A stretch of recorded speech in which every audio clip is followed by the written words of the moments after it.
안녕. 오늘도 재미있는 성경 이야기 들려줄게.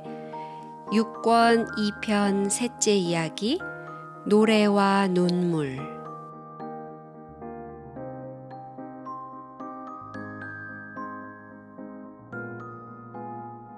여행하는 무리들은 바벨론에서 팔레스틴 쪽으로 천천히 옮겨갔어요.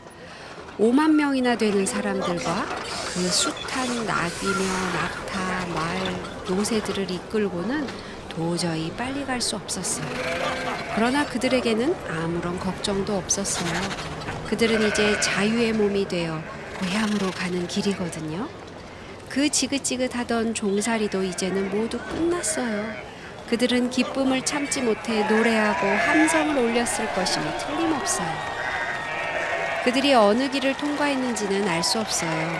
성경에는 기록되지 않았지만, 그러나 그들은 아마도 약 1500년 전에 아브라함이 갈대아 우르에서 나와서 걸어간 그 길로 갔을 거예요. 해가 져서 밤이 되면 식구들끼리 모닥불 주위에 둘러앉아 도란도란 이야기꽃을 활짝 피웠어요. 아빠 엄마들은 귀여운 아이들의 머리를 쓰다듬고 등을 토닥이며 옛날부터 지금까지 일어났던 모든 일들을 이야기해 주었어요. 아브라함의 아들 이삭에 대한 이야기, 야곱과 에서에 대한 이야기, 이스라엘 12지파의 우두머리가 된 야곱의 12아들에 대한 이야기, 애굽에서 종살이하던 이야기, 모세가 백성들을 구원해낸 이야기, 홍해와 광야에서 일어난 기적들에 대한 이야기, 요단강을 건넌 이야기, 가나안에서 싸우던 이야기, 다윗과 솔로몬의 영광스러운 이야기들로 꽃을 피웠어요. 엄마 아빠들은 아이들이 잠들기 전에 이런 놀라운 이야기를 들려주며 다음과 같은 말로 끝을 맺었어요. 하나님께서는 우리들에게 자비와 사랑을 베푸셔서 다시 한번 기회를 주신 거란다. 그래서 지금 우리는 고향으로 돌아가고 있는 거예요. 이번에는 절대로 하나님을 실망시키면 안 돼요. 시간이 지나감에 따라 사람들의 마음은 한층 더 들떠갔어요. 바벨론에서의 쓰라린 추억들은 그리운 고향 땅에 가까이 이를수록 점점 더 희미해졌어요. 갑자기 앞서가던 사람들 쪽에서 큰 함성이 터졌어요. 유다의 산봉우리들이 보이기 시작한 거예요. 그 기쁜 소식은 물결처럼 입에서 입으로 퍼져나갔어요. 노래하는 사람들은 새 노래로 힘차게 찬양했어요. 그리고 용기와 힘을 얻어 걸어가기 시작했어요. 아직도 멀었어요, 엄마? 어린아이들은 지친 목소리로 이렇게 묻곤 했어요. 응, 이제 거의 다 왔어. 조금만 더 가면 돼? 엄마는 어린아이의 손을 잡아주며 용기를 주었어요. 바로 그때예요. 모든 백성들의 입에서는 하늘이 떠나갈 듯한 환호성이 울려 나왔어요. 야, 예루살렘이다! 그들은 마침내 집에 돌아왔어요.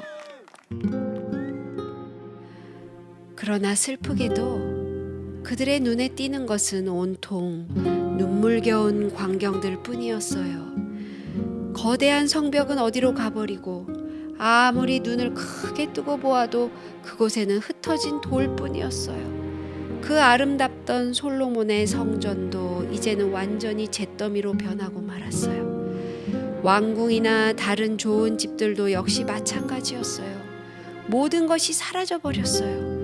남아있는 것은 초라하기 짝이 없는 집 몇 채뿐이었어요. 이것이 예루살렘의 모습이었어요. 어린아이들과 젊은이들이 실망한 것은 말할 것도 없어요. 이까지 시시한 데 오려고 그 먼 길을 왔단 말이야?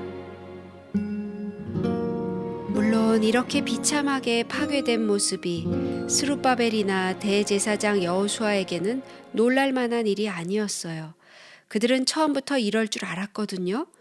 그들은 무엇보다도 먼저 성전 뜰에다 이전에 있던 제단을 세웠어요. 그 제단이 세워진 후에 그들은 정말 참으로 오랜만에 하나님께 번제를 드렸어요. 아마도 예루살렘에 돌아온 것에 대한 첫 번째 감사 예배에는 5만 명의 사람들이 한 사람도 빠짐없이 다 모였을 거예요. 백성들은 부서진 기둥 옆이나 무너진 바위 위에 발꿈치를 들고 서서 예배드리는 광경을 바라고 왔어요. 희생 제물을 태우는 연기가 저녁 하늘로 올라갈 때 사람들은 일제히 머리를 숙여 그들을 바벨론에서 구원하여 무사히 집에까지 오게 하신 하나님께 감사를 드렸어요. 그들은 이튿날부터 사방으로 흩어져서 집도 짓고 농사도 지을 만한 땅이 있는가 보러 다녔어요. 그동안 스룹바벨은 두로와 시돈으로 사람들을 보내어 백향목을 사다가 욥바 해변까지 운반해서 성전을 지을 수 있도록 준비했어요. 또한 석수들을 시켜서 성전의 털을 깨끗이 치우게 했어요. 70년 동안이나 파괴되어 있던 곳이었기 때문에 일을 시작하기가 그렇게 쉽지는 않았어요. 그러나 모든 사람들이 열심히 일했기 때문에 7달 만에 스룹바벨은 새로운 건물의 기초를 놓을 수 있게 되었어요. 드디어 성전의 기초를 놓는 날이 왔어요. 얼마나 감격스러운 날이었을까요? 백성들은 다시금 구름처럼 모여들었어요. 제사장들과 레위인들은 찬란한 예복을 입고서 나팔과 제금을 들고 나왔어요. 그들은 서로 찬미로 화답하며 여호와께 감사했어요. 주는 선하심으로 그 인자하심이 이스라엘에게 영원하시도다. 얼마나 행복한 광경인가요? 모든 백성이 여호와의 전 지대가 놓임을 보고 여호와를 찬송하며 큰 소리로 즐거이 부르니라. 그런데 정말 이상한 일이 벌어졌어요. 즐거운 찬양의 노랫소리 속에 우는 소리가 들리는 것이 아니겠어요? 젊은이들은 모두 기쁨에 넘쳐서 환성을 올리는데 노인들은 모두 큰 소리로 울고 있는 거예요. 그들의 주름진 뺨에서는 눈물이 주르르 흘러내렸어요. 멀리 있는 사람들은 이 소리가 우는 소리인지 노래하는 소리인지 도무지 분간할 수 없었어요. 기뻐하고 즐거워 소리치는 사람도 있었고 대성통곡을 하는 사람들도 있었기 때문이에요.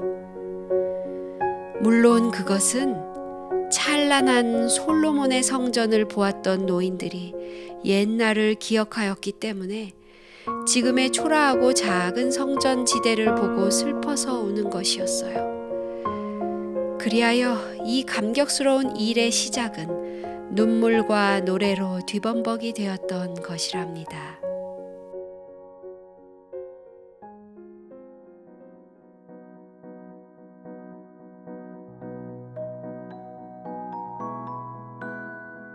오늘 이야기는 여기까지야. 다음에 또 재미있는 성경 이야기 들려줄게. 안녕.